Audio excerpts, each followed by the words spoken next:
সত্যি ভূতের আজকে যে ঘটনাটা আমি বলতে চলেছি, লাস্ট 30 বছর ধরে হয়ে চলেছে। আমার মনে হয় আমার চ্যানেলে আজ অব্দি বলা সেটা সব থেকে ইউনিক ঘটনা।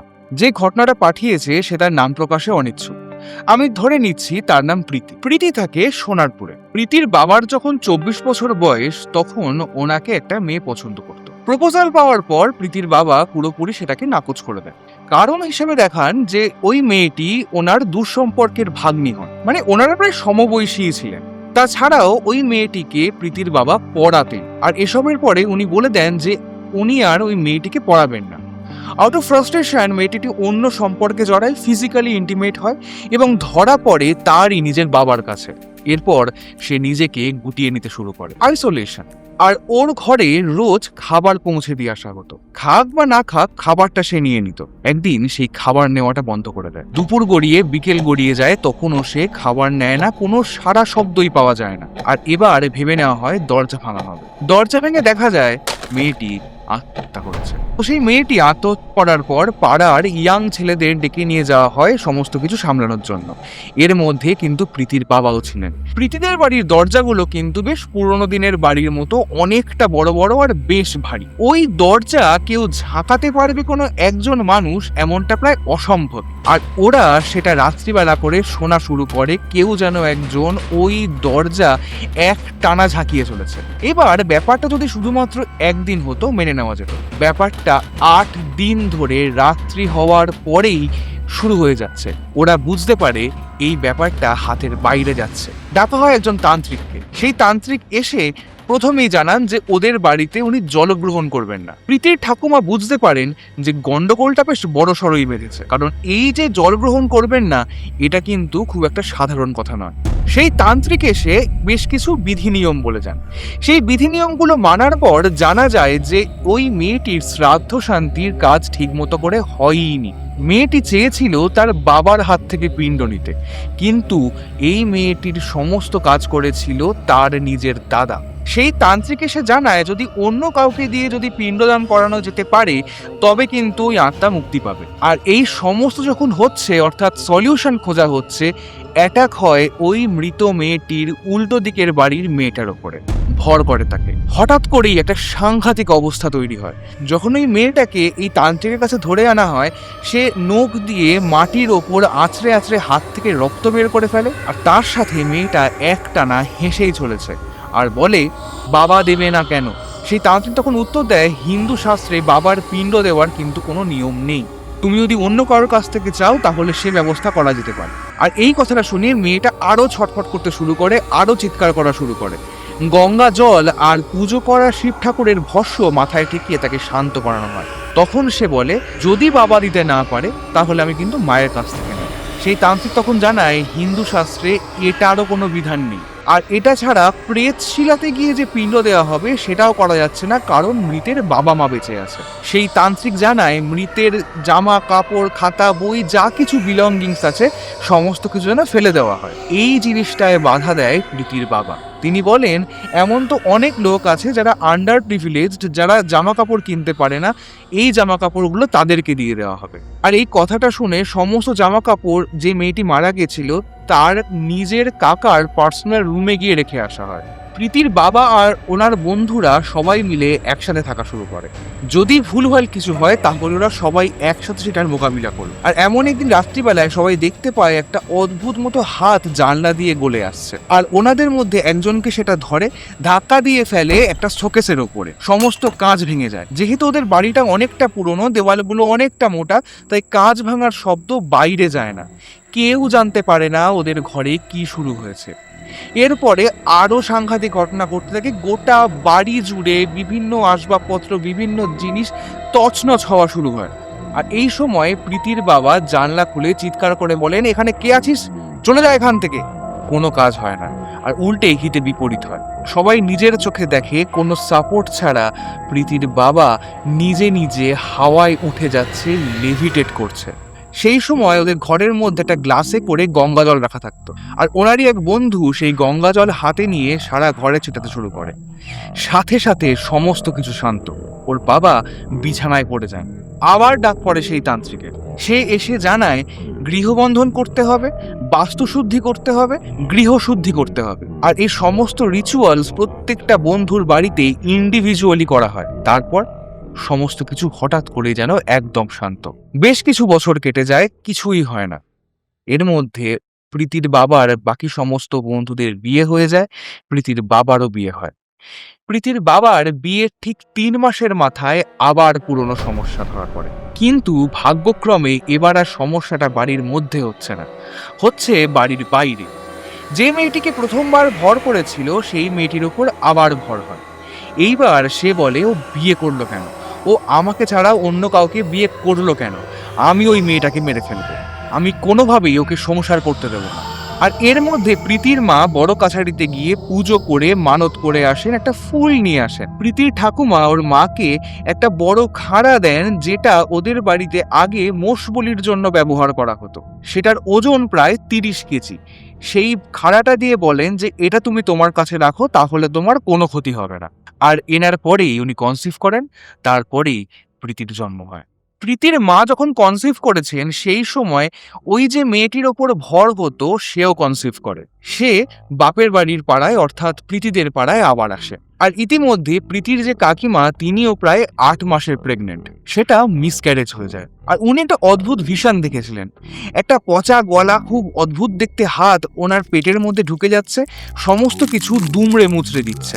এই দৃশ্যটা দেখতে দেখতে উনি অজ্ঞান হয়ে যান।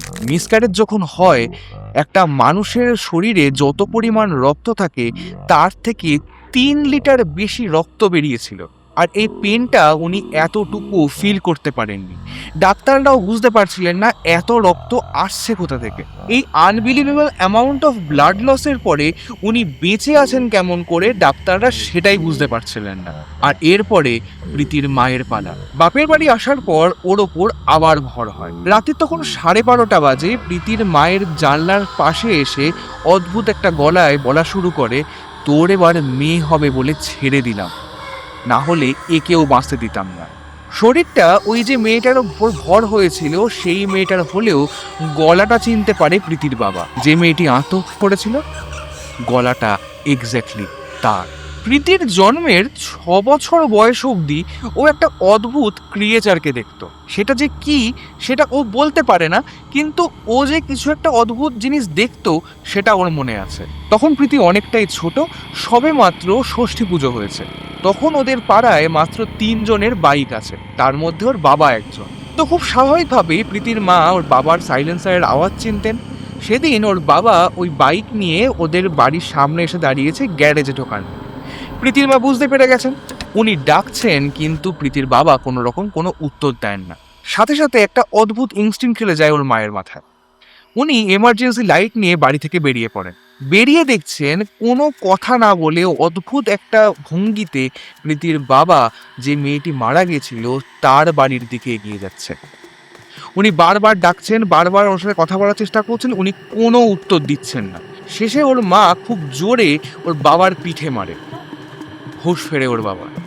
সেই সময় ওর মা নোটিস করেন ওদের ঠিক সামনে একটা লম্বা তেঁতুল গাছ আছে, সেই তেঁতুল গাছের ওপর অদ্ভুত কালো ছায়ামূর্তি মতো কিছু একটা বসে আছে।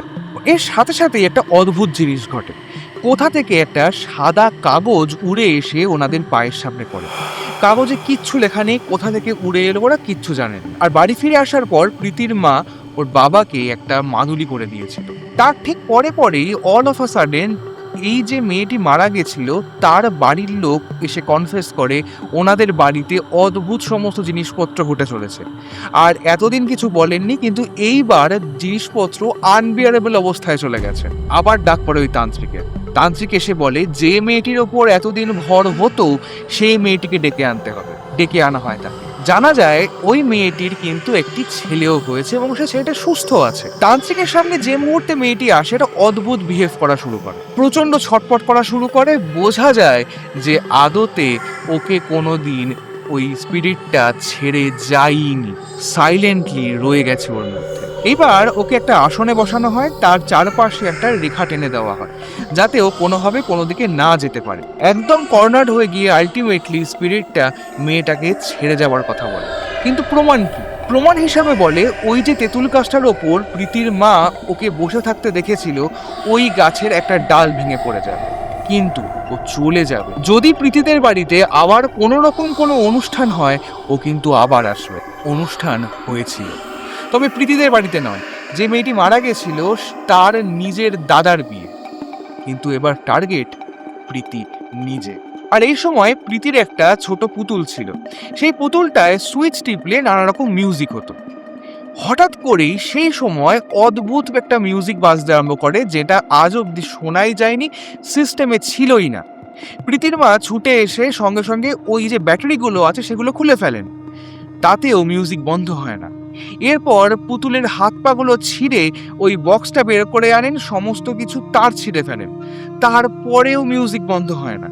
তখন ওর মা ভাবে ওদের বাড়িতে যে তারা মায়ের ছবি আছে সেই ছবির সামনে ওই পুতুলটাকে রাখা হলো, এবং অদ্ভুতভাবে সাথে সাথেই ওই মিউজিক বন্ধ হয়ে যায়। আর পরের দিন ওই পুতুলটাকে পুকুর পাড়ে নিয়ে গিয়ে পুড়িয়ে দেওয়া হয়। আর তারপর থেকে প্রীতির কাকা অদ্ভুতভাবে রোজ কিছু না কিছু দেখতেই থাকে ওই পুকুর পাড়ে, কখনো কিছু শুনছে, কখনো কিছু দেখছে, কখনো ওই মেয়েটাকে দেখতে দাঁড়িয়ে আছে ওই পুকুর পাড়ে। আর এরপর ওরা শুনতে পেত যে কেউ যেন ওদের বাড়ির যে সদর দরজা সেটাতে নক করেই চলেছে এক টানা। প্রীতিদের বাড়ির পাশে একটা আম গাছও ছিল, ওরা প্রত্যেক দিন অফ সিজনেও ওই গাছ থেকে আম পড়ার শব্দ পেত। শুধুমাত্র শব্দ পেত না, ওরা পাকা আমের গন্ধ প্রত্যেক দিন পেত। কিন্তু এদিকে তো অফ সিজন, গাছে একটাও আম নেই, তাহলে এই গন্ধটা আসছে কেমন করে? রাত বাড়ার সাথে সাথে ওই আম গাছের ওখান থেকে একটা বাচ্চার কান্নার আওয়াজ প্রত্যেক দিন শোনা যায়। এভাবে চলতে চলতে প্রীতি একদিনকে নিশির ডাকের মতো শব্দ শোনে। ও শুনতে পায় ওর এক দিদির গলায় কেউ যেন একজন ওকে ডাকছে, কিন্তু যে ডাকছে সে এখানে থাকেই না, সে তার শ্বশুর বাড়িতে থাকে। ডাকটা আসছে ওই আম গাছের ওখান থেকে। যদি ওর দিদি সেদিনকে ওদের বাড়িতে আসে তাহলে তো নয় কল করবে, না হলে কলিং বেল টিপবে, অ্যাটলিস্ট দরজা দিয়ে ভেতরে ঢুকে আসবে। জানলা খুলে প্রীতি দেখে কেউ দাঁড়িয়ে নেই। যখন ও কনফার্ম করতে কল করে, ওর দিদি বলে ও তো শ্বশুর বাড়িতেই আছে, এখানে আসবে কেমন করে? এই ঘটনাটা যে শুধুমাত্র প্রীতির সাথে ঘটেছে এমনটা নয়, প্রীতির বাবার সাথেও ঘটেছে। ওদের বাড়িতে যারা ভাড়া থাকতো তাদের গলা পড়ে ওর বাবাকে কেউ ডাকতেই থাকতো। যখন জিজ্ঞাসা করতো ওরা তখন বলতো না, ডাকেনি। তো এইভাবে চলতে চলতে ওর কাকিমা রান্নার প্রিপারেশন নিচ্ছে। হঠাৎ করে খুব পচা বাজে একটা দুর্গন্ধ বেরোয়। উনি ভাবেন যে হয়তো কোনো ইঁদুর বা এরকম কিছু প্রাণী মরেছে, সেই বডি হয়তো ডিকম্পোজিশন হচ্ছে, তারই জন্য এরকম গন্ধ বেরোচ্ছে। হঠাৎ করেই উনি ওনার কানের কাছে একটা গরম নিঃশ্বাস ফিল করেন। নিঃশ্বাসটা এতটা গরম যে এটা কোনো মানুষের হতেই পারে না। উনি পিছন ফিরে তাকান, একটা বীভৎস চেহারা, একটা পচা গলা দেহ, সেখান থেকে মাংস ঝরে পড়ছে, খানিকটা খাওয়া কুবলানো চামড়া ঝরে পড়ছে, আর সেখান থেকে আসছে ওই বীভৎস দুর্গন্ধটা। আর যে মুহূর্তে উনি ওই জিনিসটাকে দেখেন সাথে সাথে অজ্ঞান হয়ে যান। এরপর প্রীতির বোনও অদ্ভুত পজেসড হওয়ার মতো ব্যবহার করা শুরু করে। যখন খাচ্ছে তো খেয়েই চলেছে, প্রচুর পরিমাণে খাচ্ছে, যখন খাচ্ছে না তো একটা ফোঁটাও খাচ্ছে না। যখন ঘুমোতে যাচ্ছে তখন প্রচুর ঘুমোচ্ছে, দিন রাত এক করে ঘুমাচ্ছে। যখন ঘুমোচ্ছে না তখন দিনের পর দিন ঘুমাচ্ছে না। তো প্রীতির তখন 14-15 বছর বয়স। ওর কিন্তু চিরকালই একটা আলাদা বেডরুম ছিল। ওর বাবা মায়ের রুম আর ওর রুমের মধ্যে একটা বারান্দা আছে, সেই বারান্দাটা কিন্তু কাঁচের জানলা দিয়ে ঘেরা। রাত্রিবেলা করে ওর বাবার অভ্যাস ছিল উনি স্মোক করতে উঠতেন, সেই দিনও উঠেছেন। হঠাৎ করেই একটা অদ্ভুত গোঙানির আওয়াজ পেয়ে ছুটে যায় প্রীতি আর ওর মা। দেখতে পায় ওই অদ্ভুত গোঙানির আওয়াজটা বেরোচ্ছে প্রীতির বাবার গলা থেকে। দেখছে ওর বাবার টোটা শুধুমাত্র সারফেসে ঠেকে আছে, বাকি গোটা বডিটা অদ্ভুত ট্যারচা ভাবে হাওয়া থেকে ঝুলছে। কেউ যেন গলা টিপে ধরে রেখেছে, উনি ছাড়ানোর চেষ্টা করছেন, ছাড়াতে পারছেন না, মুখ থেকে অদ্ভুত গোমানির আওয়াজ বের হচ্ছে। সঙ্গে সঙ্গে ওর মা গঙ্গা জল ছেটাতে শুরু করেন, আর তার সাথে কালী পুজোর কিছু ফুল ছিল, সেই ফুল উনি ওর বাবার মাথায় ছুঁয়ে দেন। সাথে সাথে সমস্ত কিছু ঠিক হতে শুরু করে, উনি নর্মাল হয়ে যান। প্রীতি নিজের চোখে দেখেছিল ওর বাবার পিঠে ব্লেড দিয়ে কাটার মতো আঁচড়ের দাগ, তার সাথে গলার ওপর একদিকে 3টে আঙুল, আরেক দিকে 4টে আঙুলের দাগ স্পষ্ট, মানে কেউ গলা টিপে ধরেছিল। যখন এত কিছু ঘটছে তখন ও ভাবে যে কিছু একটা তো করতেই হবে, একজন বড় কোনো তান্ত্রিককে ডেকে গৃহবন্ধন করতেই হবে, বাস্তুশুদ্ধি করতেই হবে। কিন্তু তারপরেই ওদের বাড়িতে আরো আনক্যানি জিনিসপত্র শুরু হয়। যখন এই সমস্ত কিছু ঘটছে এর মধ্যে কিন্তু প্রীতির একটা ভাইও হয়েছে, আর তার বয়স এতটা যে সে সবে খেলতে যেতে শিখেছে। এবার প্রীতির একটা জিনিস মেনটেন করতো, ওর ভাইকে এই ধরনের কোনো রকম জিনিস, ঘটনা, গল্প, ভূতের কোনো কিছু তারা না বলারই চেষ্টা করতো। ওর ভাই একদিন ওকে বলে, যখন সিঁড়ি দিয়ে ও দোতলায় উঠছে ওর মনে হয় ওর পিছনে পিছনেই সমান পায়ের তালে ওর সাথেই কেউ একজন সিঁড়ি দিয়ে ওপরে উঠছে। যখন পিছনে তাকায় দেখে কেউ নেই। এই কথাটা শুনে প্রীতি বেশ ভয় পেয়ে যায়, কারণ খানিকটা এমনই একটা জিনিস ওর সাথেও ঘটেছিল। তখন প্রীতির বয়স 8 কি 9। প্রীতির যে দিদির কথা বলা হচ্ছিল আম গাছ থেকে ডাকছে বা বিয়ে হয়ে গেছে, তার তখনও বিয়ে হয়নি। তার আইবুড়ো ভাতের জন্য প্রীতি হাতে করে খাবার নিয়ে নিজের বাড়ি থেকে পাশের বাড়ি যাচ্ছে ওই খাবারগুলো দিতে। সন্ধ্যাবেলা হয়ে এসছে, স্ট্রিট লাইটের আলোতে প্রীতি একটা অদ্ভুত জিনিস নোটিস করে, যে ছায়াটা ওর পড়েছে সেই ছায়াটা ওর নিজের নয়। প্রীতি পরে আছে একটা টপ আর একটা হাফ প্যান্ট, ছায়াতে যাকে দেখছে সে পরে আছে একটা হাঁটুর নিচে অব্দি ফ্রক। প্রীতির সেই সময় চুল কিন্তু বয় কাট ছিল, ছায়ায় যে দাঁড়িয়ে আছে তার চুল অনেকটা বড় আর কোঁকড়ানো। প্রীতি যা হোক করে রাম করতে করতে ওই বাড়িটায় চলে যায়। আর এই ঘটনাগুলো প্রীতি কিন্তু নিজের মাকে বলে না, বলে ওই মেয়েটিকে যাকে আইবুড়ো ভাত খাওয়ানো হচ্ছে। ওদের পাড়ায় এই সমস্ত জিনিসপত্র নিয়ে লোকজন এতটাই পেট্রিফাইড হয়ে আছে যে ওকে আর বাড়ি আসতে দেয় না। সেই পুরো গোটা রাতটা ওরা প্রীতিকে নিজেদের বাড়িতে রাখে, পরের দিন সকালবেলায় ওকে ওর বাড়ি পৌঁছে দিয়ে যায়। আর এরপর ব্যাপারটা আরও বিগড়াতে শুরু করে।